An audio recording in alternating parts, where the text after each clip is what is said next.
Nandyal municipality సిబ్బంది మరియు municipal commissioner వేధింపుల వల్ల మాజీ సైనికులు దౌలత్ ఖాన్ మృతి చెందాడని ఆరోపిస్తూ ఆయన కుటుంబ సభ్యులకు న్యాయం చేయాలని కోరుతూ దౌలత్ ఖాన్ న్యాయ పోరాట కమిటీ సభ్యులు మున్సిపల్ కార్యాలయం ఎదుట నిరసన వ్యక్తం చేశారు.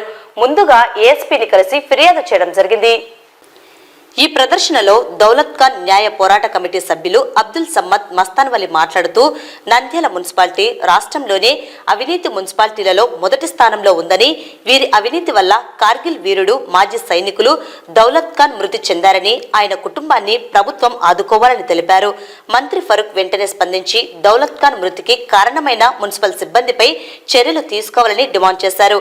బాధిత కుటుంబాన్ని 50 లక్షల రూపాయలు ఎక్స్గ్రేషియా ఇచ్చి ఆదుకోవాలని కోరారు. అదేవిధంగా కుటుంబంలో అర్హులైన ఒకరికి ప్రభుత్వ ఉద్యోగం కల్పించి జీవన ఉపాధి కల్పించాలని కోరారు. ప్రభుత్వం దీనిపై వెంటనే స్పందించి విచారణ జరిపించి దోషులను శిక్షించాలని పేర్కొన్నారు. కార్యక్రమంలో committee convener Ejaz Hussain, K A Khan, committee co convener Sheikh Suhail, Mastan, Majid Khan, Abdul Kalam మరియు ముస్లిం సంఘాల నాయకులు పాల్గొన్నారు.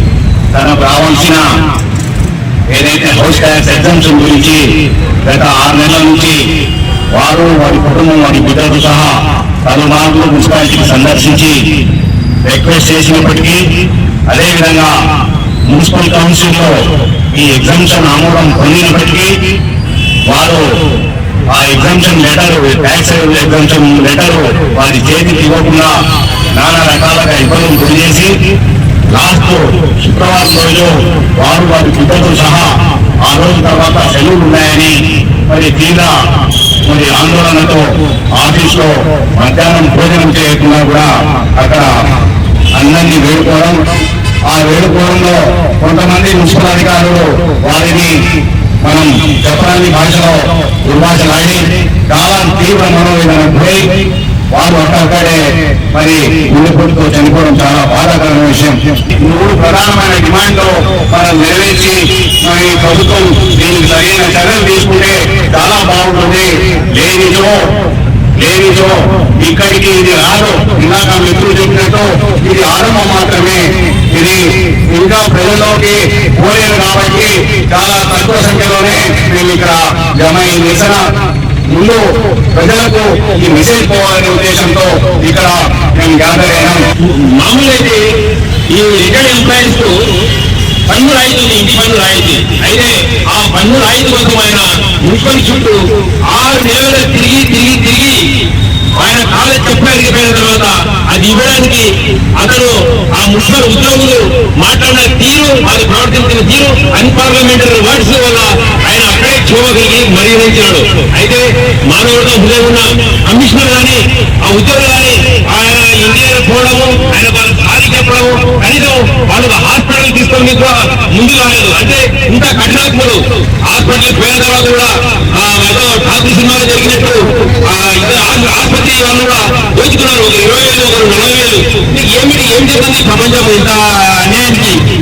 వీళ్ళకి జరిగిన అన్యాయము భవిష్యత్తులో ఎవరికి జరగాలని ఎప్పుడైనా సరే నంద్యాలలో ఎంతమంది 14 మంది మైనార్టీ కౌన్సిలర్స్ ఉన్నారు, ఎమ్మెల్సీ, ఎమ్మెల్యే, తర్వాత మన మైనార్టీ చైర్మన్, ఇంతమంది మైనార్టీ ఓట్ల మీద గెలిచి మైనార్టీలో చెప్పుకొని మైనార్టీ డైరెక్టర్ మీద పదవులు అలంకరించి వాళ్ళకు కనీసం ఒక మైనార్టీ అమ్మాయికి, ఒక మైనార్టీ యోధునికి జరిగిన అన్యాయానికి గడవించడానికి మీ గడవ కావాలంటే మీరు మానవత్వం ఉండాలి. కానీ ఇవాళ రోడ్డు మీద ఎక్కేది ఒక మేమే అనేది మేము గర్వంగా చెప్తున్నాం.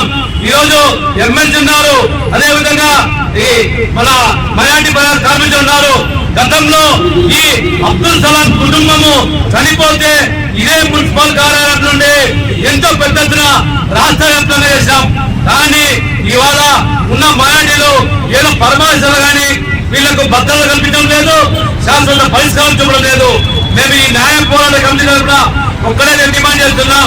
ఇప్పుడున్న నాయకులు పెద్ద చెప్పబడుతున్నా మన పెద్ద నంద్యాల పెద్ద మనిషి మంత్రి ఫరూక్ గారు వీరి కుటుంబానికి ఖచ్చితంగా ఇచ్చి ఈ డిమాండ్ నెరవేర్చాలా. ఆ కుటుంబానికి జరిగినట్టు మరొక కుటుంబము తిరిగి నంద్యాల పురపాలక సంఘానికి